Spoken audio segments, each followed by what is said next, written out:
suatu daerah yang dilihat dari kenyataannya di bumi. Itu disebut letak geografis.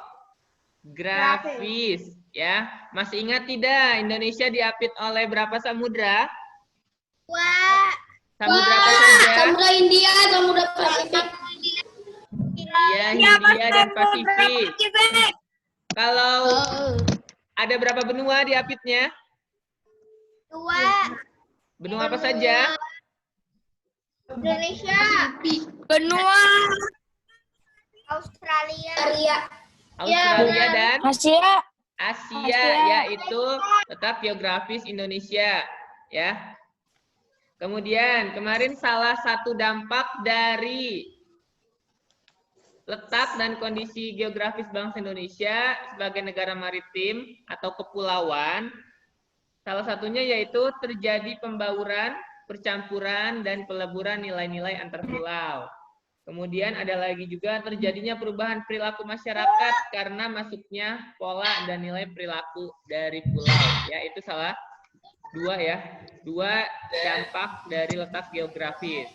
Kemudian teman-teman juga sudah belajar tentang keberagaman yang disebabkan adanya perbedaan antara satu dengan pulau lainnya. Bahwa teman-teman sudah mengetahui di Indonesia ini banyak sekali keberagaman. Keberagaman apa saja yang teman-teman ketahui? Keberagaman suku, keberagaman agama, keberagaman suku, agama, keberagaman bahasa, ya, dan yang lainnya. Itu teman-teman alhamdulillah sudah mengetahui. Kemarin juga kita sudah belajar tentang Pancasila, yang mana teman Tuhanan Yang Maha Esa. Ya, terima kasih ya. Dalam Pancasila ini, teman-teman, kemarin kita sudah belajar bahwa dalam satu sila atau misalkan dalam sila ke-1 itu ternyata masih mencakup juga nilai dari sila kedua, ketiga, keempat, kemudian kelima. Ya, di sini juga ada tuh ya. Sila kedua dijiwai oleh sila ke-1, ketiga, keempat, dan kelima. Ya, kelima sila tidak bisa lepas dengan satu dengan yang lainnya ya, jadi saling berkaitan, dia tidak bisa lepas. Ya. Oke, sebelum dimulai, before we continue our study today, please use the prayer. Tadi kamu mau ngomong apa, Kairu? Boleh dipimpin doa dulu sama Bibi, boleh pimpin doa Bibi? Bibi, boleh duduk yang baik, kemudian kita berdoa dulu ya. Apa? Kita pimpin doa Bibi. Ayo Bibi. 10, we can always put our hand or feet down and we say we are all about to play. Let's pray for study. Bismillahirrahmanirrahim. Rabbi zidni ilman warzuqni fahman. Artinya, ya Allah, tambahkanlah ilmu kepada aku dan karuniakanlah aku kepahaman. Amin.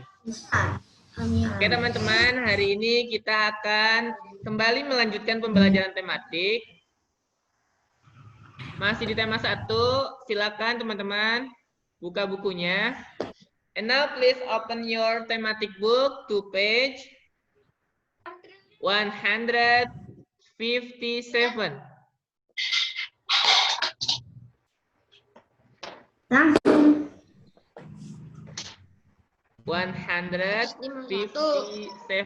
Oh iya Pak, PR-nya udah selesai yang 153. Ya, sudah selesai tugas-tugasnya, boleh difotokan dan dikirim via WhatsApp ya. 53 ya. 57. Udah kemarin yang 153 udah kirim. Ya, berarti sudah dimulai. 57. Tidak ada peda. Sebelum kita lanjut, teman-teman, kita main tebak-tebakan nama kota ya. Oke. Ada di Tebak-tebakan. Tebak-tebakan. teman-teman semuanya boleh menjawab. Kita akan bermain tebak-tebakan gambar nama kota yang ada di Indonesia. Yes. Yang Lagi. teka-teki. Tebak nama kota. Suaranya terdengar tidak teman-teman? Dengar. Tadi suara videonya terdengar tidak? Enggak. Tidak benar ya. Tidak.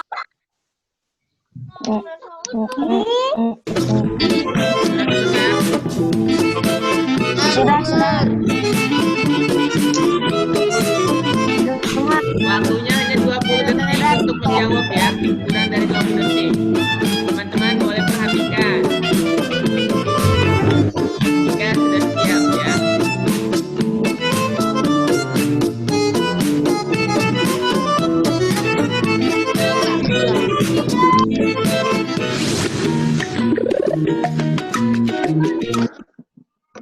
Apa ini? Kota apa ini? Bandung. Masih ada waktu.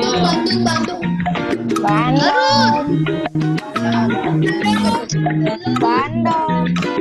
Balik aja ya. Apa nama? Waktunya habis. Apa nama kotanya? Bandung. Bandung. Adakah kota lain? Siapa yang menjawab kota lain selain Bandung? Enggak, aku Lumbang. Bandung. Coba, kenapa Bandung? Karena daun tempatnya dihapus ya, Dun. Ada apa Ya, namanya? kita lihat ya.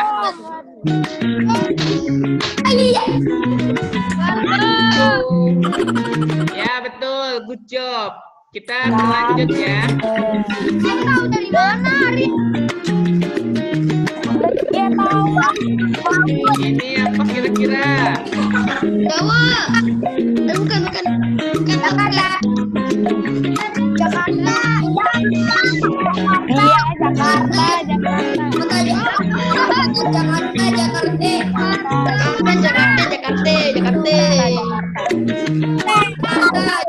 Apa teman-teman? Jakarta kota tua. Ya, waktunya habis deh. Dari mana Jakarta? Aku Jakarta itu kan kursi Jakar. Di Jakar itu unnya dihilangin jadi Iya, kita lihat ya. Jakarta. Jakarta. Ya, betul. Kita lanjut. Apa ini?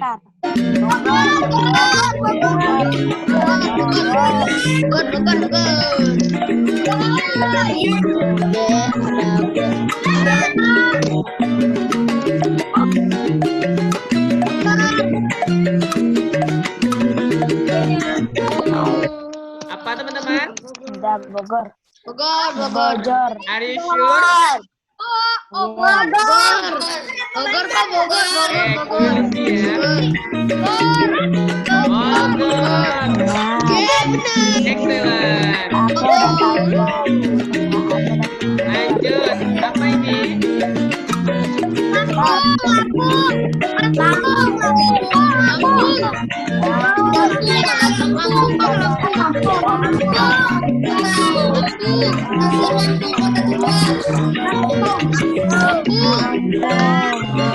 Waktunya habis. Kota apa teman-teman? Ternyata semuanya boleh menjawab ya. Lampung. Good job ya. Kita lanjut. Ini apa?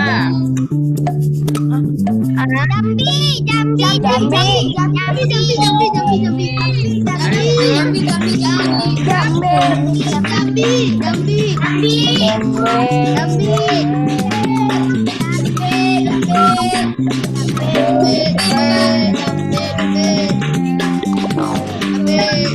Apa teman-teman? Jambi. Ada jawaban selain Jambi? Gak ada. Kita lihat ya. Jambi. Ya betul. Selanjutnya. Ini apa ya?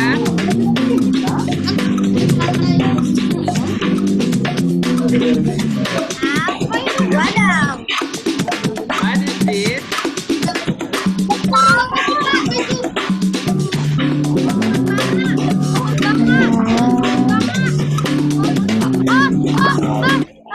Apa? Aduh.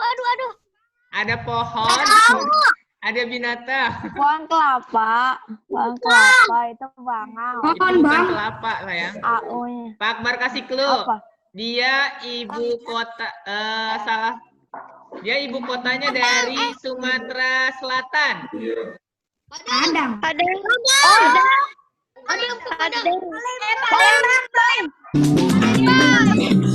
iya. Ya, Palembang ya. Ini ada pohon palem. Pohon palem. Ya, Kirin aku pohon kelapa, Pak. kan tidak ada kelapanya. Kita lanjut.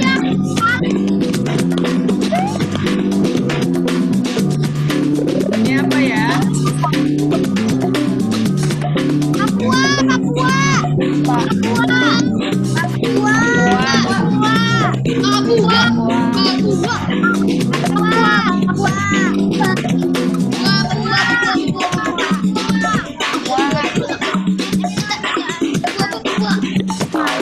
Apa teman-teman? Are you sure? Kita lihat. Ya betul, Papua. Kita lanjut ya. Pulau ya? Kita beberapa lagi ya. Apa ini?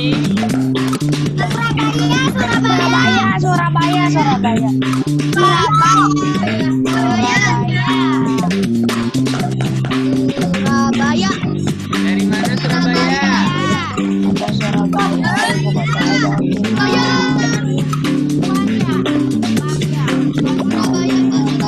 Jawabannya? Surabaya. Lihat. Surabaya. Excellent.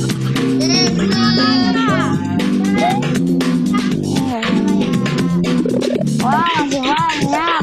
Apa ini kira-kira?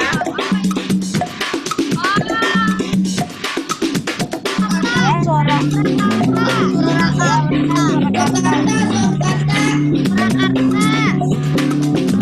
Surakarta.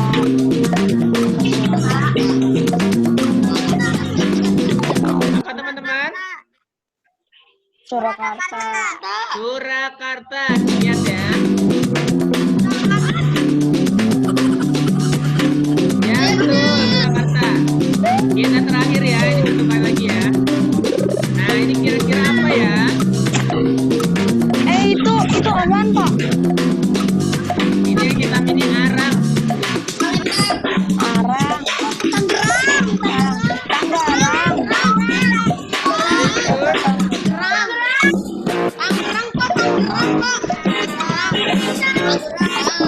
Apa teman-teman? Aku apaan? Tangerang. Arang, coba kita lihat ya.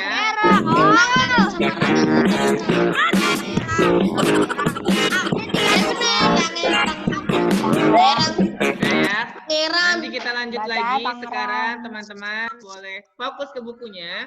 Ke halaman 157 ya. Ini Nanti moyang. kita lanjut. Ada gambar apa di situ, teman-teman, di halaman 157? Gambar Lani, Pak, ada Lani. Lani sama gambar apa? Perahu, kapal. Iya, kira-kira kapal apa ya? Pesiar. Bukan. Nggak tahu, Pak. Kapal bajak laut. Kita lihat nanti di halaman berikutnya, kira-kira gambar kapal apa ya? Di situ Lani sangat senang mendengar penjelasan mengenai kejayaan bahari atau laut ya. Nenek moyangnya dari ayahnya saat mengunjungi tempat produksi gerabah. Salah satu tempat produksi gerabah yang kemarin kita lihat yaitu berasal dari Madura ya. Teman-teman boleh lihat halaman berikutnya. Ada gambar. Ternyata itu kapal apa teman-teman? Kapal pinisi. Kapal pinisi. Nah ternyata di situ kapal pinisi adalah sebuah kapal layar. Ya. Kebanggaan daerah mana teman-teman? Sulawesi Selatan, Pak. Sulawesi Selatan. Kalau Sulawesi Selatan, ibu kotanya apa ya teman-teman?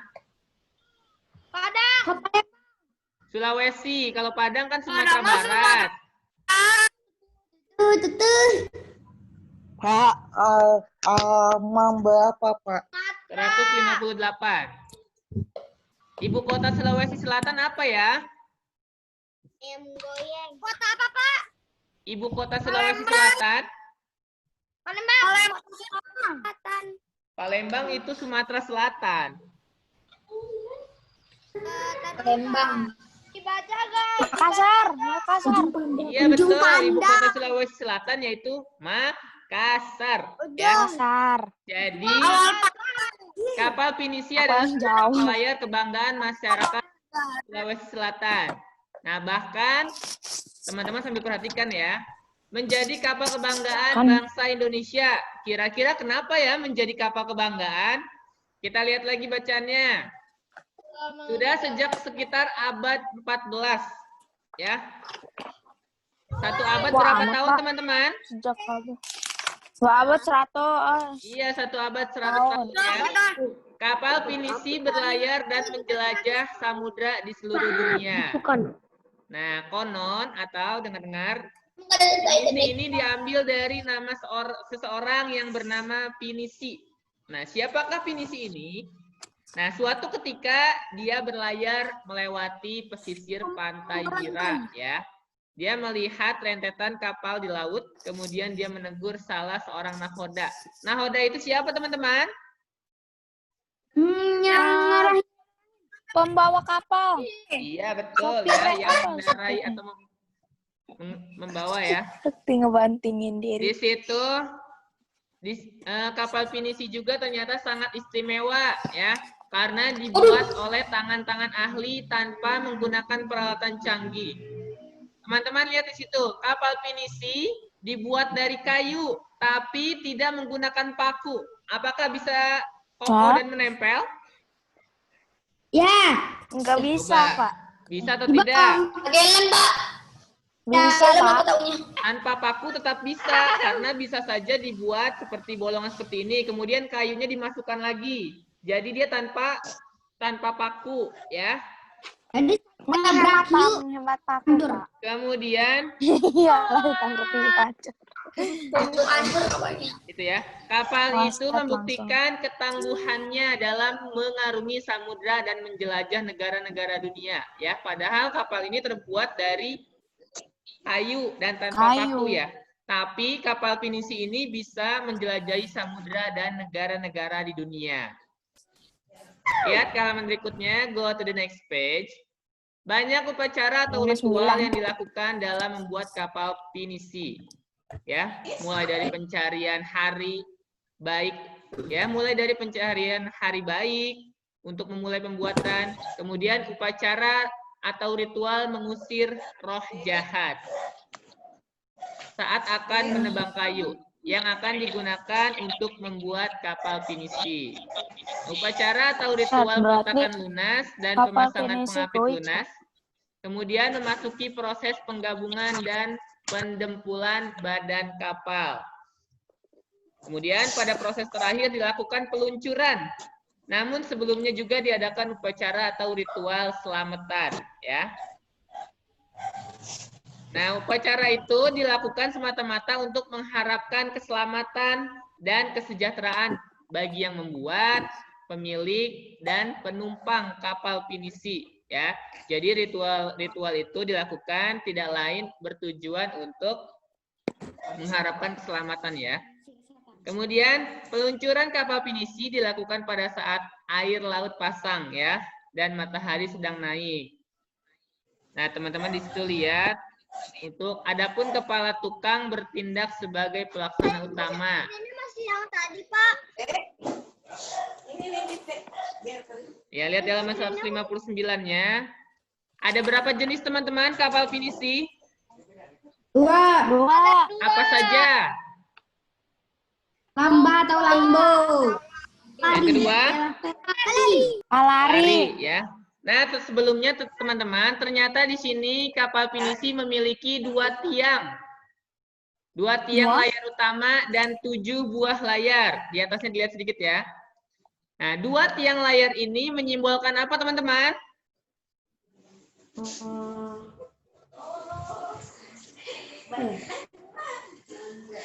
Ya, lihat di atasnya. Di atas beberapa jenis. 2 tiang layar menyimbolkan 2 apa? Dua kalimat syahadat. Iya, 2 kalimat syahadat. Ya. Kemudian, sedangkan ke-7 layarnya itu melambangkan jumlah ayat dalam surat Al-Fatihah. Wow, walaupun ini kapal ya, tapi tetap mencerminkan di sini tentang keislaman ya, tentang syahadat dan surat Al-Fatihah. Ya, tadi sudah teman-teman sebutkan ada 2 jenis kapal pinisi ya. Yang pertama Lamba atau lambo. Ya, merupakan pinisi modern atau kapal modern yang dilengkapi dengan motor diesel atau PLM. Yang kedua, merupakan, yaitu palari ya, merupakan bentuk awal pinisi yang melengkung dan ukurannya lebih kecil dibandingkan dengan lamba. Jadi ukuran palari ini lebih kecil ya. Nah, biasanya kapal palari ini teman-teman digunakan sebagai kapal pengangkut barang. Ya, angkut barang antar pulau. Namun di era modern sekarang ini, pinisi sebagai kapal barang berubah fungsi ternyata teman-teman menjadi kapal pesiar yang mewah. Ya, pinisi dibuat dengan interior yang mewah dan dilengkapi peralatan menyelam dan peralatan permainan wisata bahari.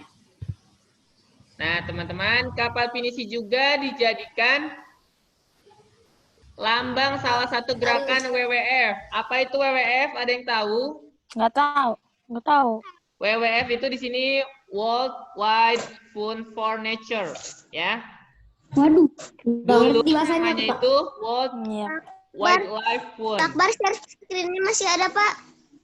Iya, masih. Nah, WWF ini, teman-teman, adalah suatu organisasi non-pemerintah internasional yang menangani masalah tentang konservasi, penelitian, dan restorasi lingkungan, yaitu tentang WWF.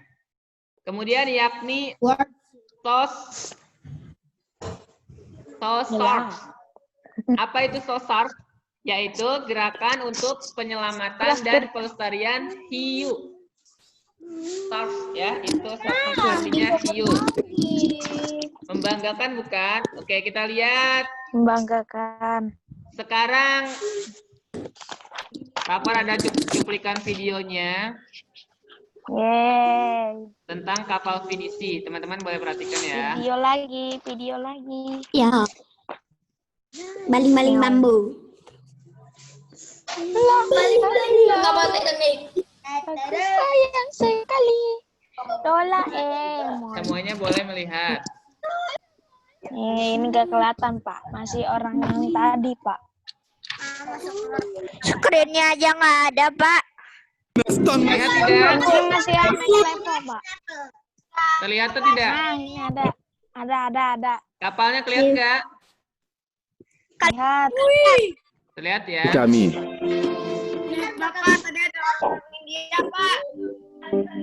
Indonesia adalah negara maritim. Negara yang sebagian wilayah tinggalan notifikasi video-video terbaru dengan mengklik dengan video ini. kapal pinisi dan pinisi. Kali ini saya kenal. Kali ini saya akan mencoba membahas apakah yang dimaksud dengan pinisi dan sejarah kapal pinisi. Karena boleh hanya mendengarkan ya, tidak berbicara. Sebelum kita melanjutkan video ini, marilah bersama-sama kita membangun channel ini dengan mengklik tombol subscribe agar kalian tidak ketinggalan notifikasi. Mantap. Indonesia adalah negara maritim, negara yang sebagian wilayahnya dikelilingi lautan. Nah, ada salah satu pengarung samudra dari Indonesia yang melegenda pada masa jayanya, bahkan sudah diakui sebagai warisan peninggalan bersejarah oleh UNESCO. Pengarung samudra legendaris itu adalah pinisi, sebuah jenis kapal yang dibuat oleh suku Bugis dan suku Makassar yang terkenal di seantero samudra pada masa jayanya. Suku Bugis dan suku Makassar dikenal sebagai pelaut asli Indonesia yang sangat hebat. Perahu pinisi adalah kapal layar khas buatan suku Bugis dan suku Makassar yang pembuatannya diwariskan secara turun-temurun sejak ribuan tahun lalu. Menurut catatan sejarah yang tertulis di naskah Lontar Lagaligo, diceritakan bahwa perahu pinisi pertama kali dibuat pada abad ke-14, yaitu sekitar tahun 1500-an.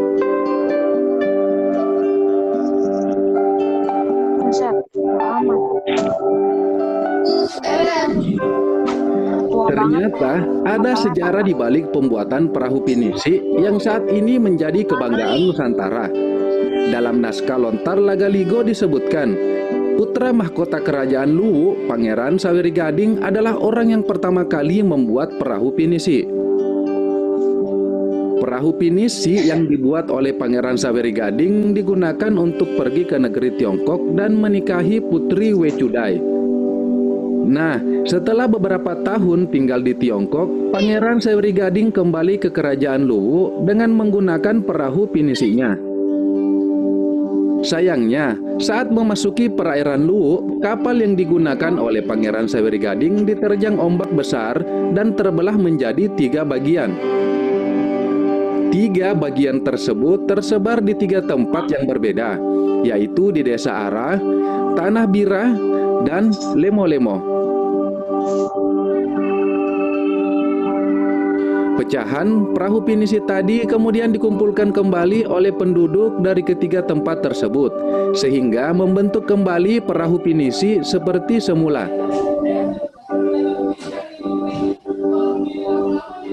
Dalam membangun kembali perahu pinisi milik Pangeran Sawerigading, ketiga penduduk dari 3 wilayah yang berbeda ini memiliki peran masing-masing. Penduduk Desa Ara bertugas untuk membuat badan kapal. Penduduk Desa Lemo-Lemo mempunyai tugas merakit kapal. Sedangkan kapal dirancang oleh penduduk dari Tanah Bira.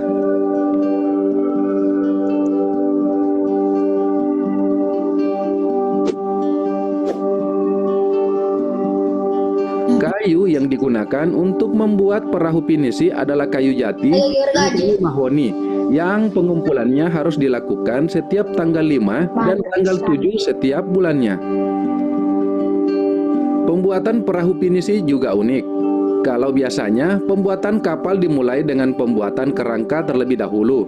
Pada perahu pinisi, badan kapal dibuat terlebih dahulu. Keunikan lainnya dari perahu pinisi adalah untuk menggabungkan kayu-kayu pembuat kapal, tidak digunakan perangkat lem seperti lem khusus, kayu maupun paku.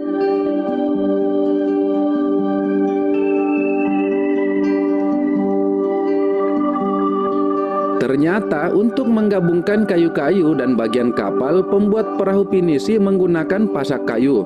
Pasak kayu yang digunakan untuk menyatukan kayu dan bagian kapal merupakan kayu sisa pembuatan kapal.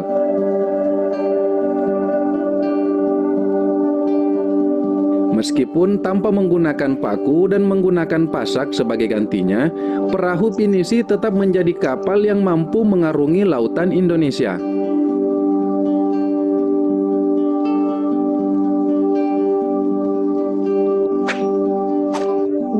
Siapa tuh? Sebelum proses pembangunan atau pembuatan perahu pinisi dilakukan, ada beberapa ritual yang harus dilakukan.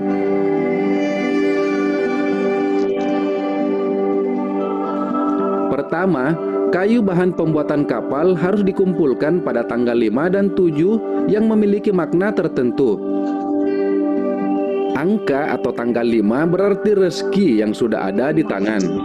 Sedangkan tanggal 7 menunjukkan selalu mendapatkan rezeki. Sebelum ditebang, pohon akan dibacakan doa-doa, kemudian dilanjutkan dengan pemotongan hewan kurban yang biasanya berupa ayam sebagai tanda penyerahan diri kepada Tuhan.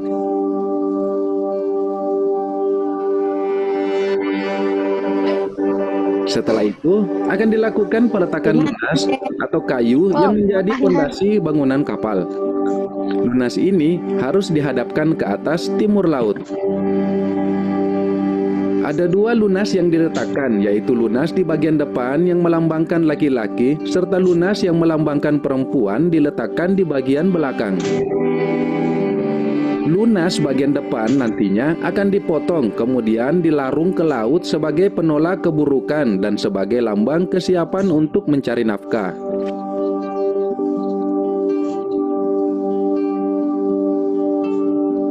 Sedangkan lunas bagian belakang juga akan dipotong, tapi bedanya akan disimpan di rumah.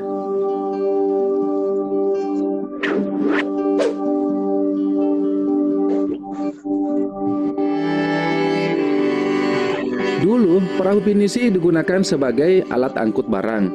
Tapi sekarang, perahu pinisi banyak digunakan sebagai kapal layar untuk tujuan wisata.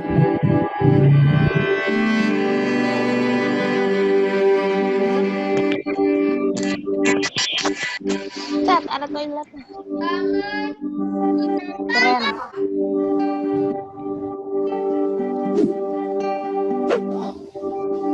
Perahu pinisi sudah ditetapkan oleh UNESCO sebagai warisan budaya tak benda dunia pada tahun 2017 yang lalu.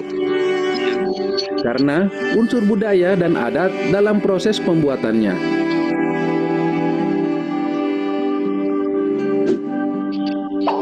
Apa yang membuat kapal pinisi ini menjadi spesial? Kapal pinisi ini menjadi legendaris karena para nenek moyang kita mampu membuat kapal megah ini tanpa menggunakan pedoman teknis tertulis.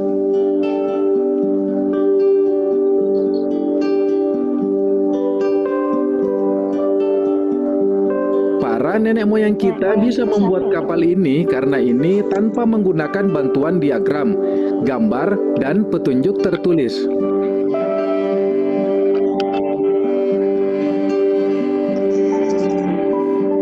Mereka berpedoman pada tuturan para pendahulu mereka.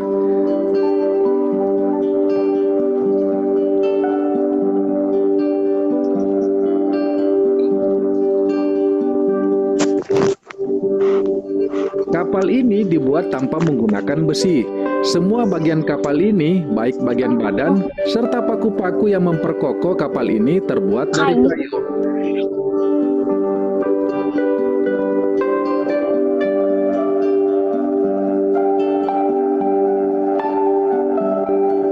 Selain itu, mereka juga sangat menjunjung kearifan lokal dan adat istiadat.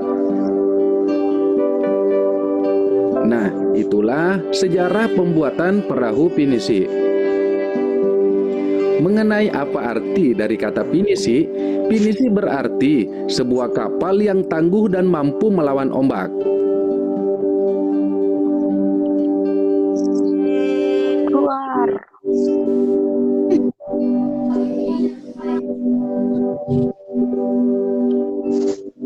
Nah, alhamdulillah teman-teman sudah melihat semuanya ya tentang kapal pinisi. Sekarang Pak Akbar mau tanya nih tadi tentang videonya. Apakah teman-teman memperhatikan? Boleh menjawab semuanya ya. Pertanyaannya. Mau apa kamu? Apa? Udah. Pada abad dan tahun keberapakah kapal pinisi dibuat? 14. Adanya aneh. Pada abad 14. 14 tahun berapa? 1900. Iya, 1500-an ya. Suku apa yang membuat kapal pinisi? Suku apa saja? Suku Lamu-Lamu. Bugis dan suku Makassar. Iya betul, suku Bugis dan suku Makassar. Sekarang Pak Akbar tanya lagi. Apa salah satu keunikan kapal pinisi? Dibuat tidak memakai paku. Iya, dibuatnya tidak menggunakan paku. Campuran tangan. Dan Campuran tangan. Selain Campuran tangan. tidak menggunakan paku, keunikan yang lain, jadi kapal pinisi ini dibuatnya langsung pertama itu badannya dulu, bukan kerangkanya. Jadi itu merupakan salah satu keunikannya juga ya. Kemudian, kenapa kapal pinisi menjadi spesial? Karena artinya kapal pinisi itu mengusir ombak-ombak. Belum, bukan yang itu. Kenapa kapal pinisi menjadi spesial? Karena dalam pembuatannya bagaimana? Karena pembuatan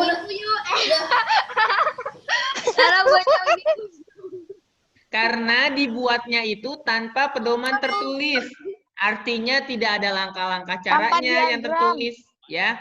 Berbeda seperti kita misalkan kemarin ingin membuat suatu karya, itu kan pasti ada langkah-langkah tertulisnya kan. Yang pertama harus ngapain, yang kedua apa yang harus dilakukan. Kalau kapal pinisi ini dia tidak ada langkah-langkah tertulis seperti itu. Ya, jadi semuanya langsung dilakukan tanpa pedoman tertulis. Ya. Kemudian yang terakhir, apa arti dari kata pinisi? Artinya tangguh. Kapal yang kuat dan tangguh, ya. Menerjang ombak. Untuk mengusir ombak. Ya, oke. Now please go to the next page. Open your thematic book to page 161.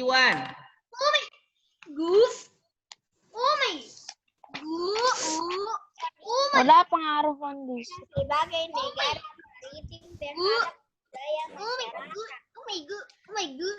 Ya, teman-teman boleh perhatikan sudah semua di buku ya. Sudah. Ternyata ada pengaruh kondisi geografis Indonesia ya sebagai negara maritim atau kepulauan atau yang berdiri di tengah laut yang luas ya. Terhadap budaya masyarakat, di situ kondisi geografis negara berupa kepulauan yang terdiri atas lebih dari 13.000 dan tersebar dari Sabang sampai Merauke, mengakibatkan beragamnya budaya bangsa asing, ya. Nah, di situ budaya antar suku bangsa dengan satu yang lainnya itu berbeda-beda, seperti bahasa. Bahasa itu apa, teman-teman? Bahasa Jiwa bangsa. Bisa dibilang juga sebagai alat komunikasi ya dengan orang lain. Bahasa Karena ketika jiwa teman-teman bangsa. berbahasa atau berkomunikasi dengan yang lain itu menggunakan bahasa ya. Atau bahasa juga bisa disebut suatu kemampuan ya yang dimiliki oleh manusia. Kemudian ada lagi Bahasa jiwa adat bangsa. istiadat. Apa yang dimaksud dengan adat istiadat? Ada Pak. Ya, kalau adat itu dia perbuatan yang dilakukan berulang-ulang. Ya, jadi seperti kebiasaan yang dilakukan berulang-ulang. Itu yang disebut adat, ya. Kemudian ada lagi di situ tradisi. Sama ya, atau kebiasaan juga ya. Sesuatu yang telah dilakukan sejak lama, itu tradisi. Kemudian sistem kepercayaan dan sebagainya. Lihat di situ, ciri keragaman budaya lokal dapat dilihat dari hal-hal berikut. Yang pertama apa, teman-teman? Tolonglah. Keragaman suku. Suku bangsa. Siapa yang masih ingat? Suku terbesar di Indonesia suku apa? Jawa. Ya, yang pertama itu suku Jawa yang terbesar. Kalau yang kedua suku apa? Suku Sunda. Iya, suku Sunda ya. Ada Sumatera. yang terbesar pertama yaitu suku Jawa ya. Yang kedua itu suku Sunda ya. Itu bahwa nenek moyang bangsa Indonesia berasal dari Yunan, yaitu Cina Ayam Selatan. goyeng. Mereka berimigrasi Ayam kemudian goyeng bercampur itu. dengan penduduk indigenous dan Indo-Aryan dari Asia Selatan ya. Keberagaman yang kedua, keberagaman apa? Keberagaman agama. Aku hantu. Bahasa ya. Di Indonesia ini teman-teman, Pak Akbar yakin dari berbagai daerah. Misalkan dari Jawa Barat Ya. ada bahasa apa? Sunda. Sunda. Kalau dari Jakarta, Bahasa Betawi. Betawi. Kalau dari Palembang ada bahasa apa ya? Tinggal lagi. Ada bahasa Palembang juga ya. Di sini banyak. Sumatera Selatan itu ada Gumay, ada Kayu Agung, dan yang lainnya. Kemudian kalau dari Jawa Tengah ada bahasa Jawa ya dan Samin. Itu keragaman bahasa Jawa kasar. ya, bahwa Indonesia masuk ke Jawa dalam bahasa halus. Austronesia atau Australia Asia ya. Go to the next page. Ada keberagaman apa lagi teman-teman? Gak tahu. Religi. Religi itu artinya kepercayaan atau agama ya. Ada berapa agama di Indonesia? 6. Ya, Yang yang diakui. diakui secara resmi itu sudah 6. Ada Islam. Halaman berapa? Katolik, Kristen, Hindu, Buddha, Konghucu. Iya, Islam, Kristen, Hindu, Buddha, dan Konghucu. Ya, ada 6. Halaman 162 ya, sambil diperhatikan ketika membaca ya. Teman-teman juga sudah tahu ya rumah-rumah adatnya, kemudian hari-hari besarnya. Yang selanjutnya keberagaman seni dan budaya. Contohnya apa ya? Seni dan budaya. Suku bangsa. Ada juga contoh seninya yaitu misalkan dari alat musik yaitu angklung. Seni sastra. Angklung. Teman-teman tahu alat musik angklung? Seni tari, seni musik. Tahu. Terbuat dari apa ya? Piano. Bambu. Dari bambu ya, angklung ya, bukan piano ya. Angklung. Berasal dari daerah mana teman-teman? Jawa Barat. Jawa Barat. Cara memainkannya diapakan? Halaman 102 ya. Digoyangin. Ya, tentang keberagaman seni dan budaya. Kemudian ada lagi reog ya. Suatu pertunjukan yang berasal dari daerah mana reog? Ponorogo. Ya, Ponorogo atau Jawa apa provinsinya? Timur. Iya betul, Jawa Timur ya. Kemudian ada lagi kalau dari tarian, contohnya tari kecak. Dari mana tari kecak? Bali. Iya betul, Denpasar. tari kecak dari Bali. Ya. Itu tentang keberagaman Hancur. ya yang ada di Indonesia. Dilihat dari itu ya. Dari mana? Dampak dari kondisi geografi Indonesia. Sudah dibuka halaman 162 ya. Sekarang ternyata teman-teman ada dampak dari segi kebudayaan diantaranya sebagai berikut. Teman-teman, Pak Akbar minta tolong dibacakan oleh Arya nomor 1-nya, halaman 162. Oke. Karena mudahnya pengaruh luar masuk ke Indonesia, maka masyarakat Indonesia lebih mengenal budaya asing. Seperti dalam bidang musik, masyarakat Indonesia lebih tahu musik luar seperti hip hop, jazz, R&B daripada lagu daerah seperti karawitan atau gambang kromong. Tidak hanya pada lagu budaya lain seperti tari-tarian dan bahasa pun mulai luntur.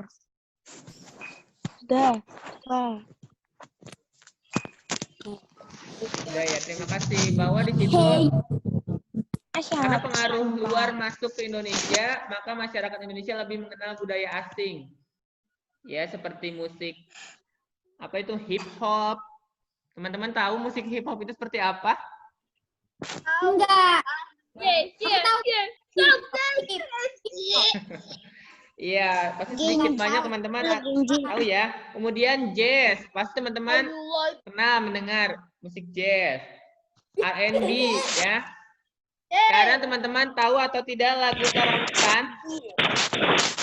Lagu apa? Karawitan. Bungkuyuh. Karawitan itu seni gamelan dan seni suara ya. Ih, rambut aku kayak pohon beringin. Itu karawitan. Yang nomor 2, tolong dibacakan oleh Adit. Pohon beringin. Pohon beringin. Iya. Dalam rumpun bahasa Australia. Pohon beringin nih rambut aku.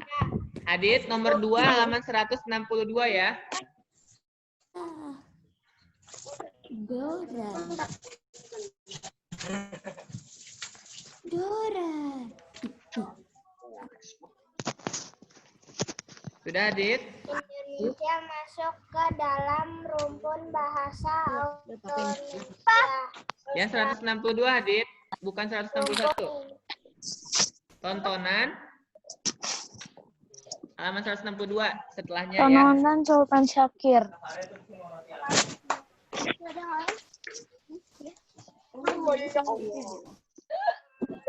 Ke dalam rumpun bahasa Australia. Rumpun ini terbagi menjadi 2. Rumpun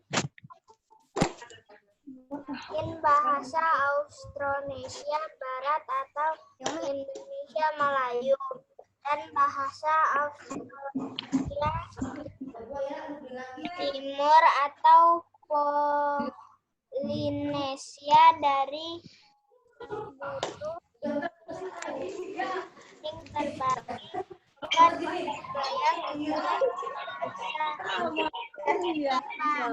Ya, sudah, terima kasih. Sekarang baca yang dampak ya dari segi kebudayaan yang tadi menuliskan Arya. Tolong dibacakan Sakti.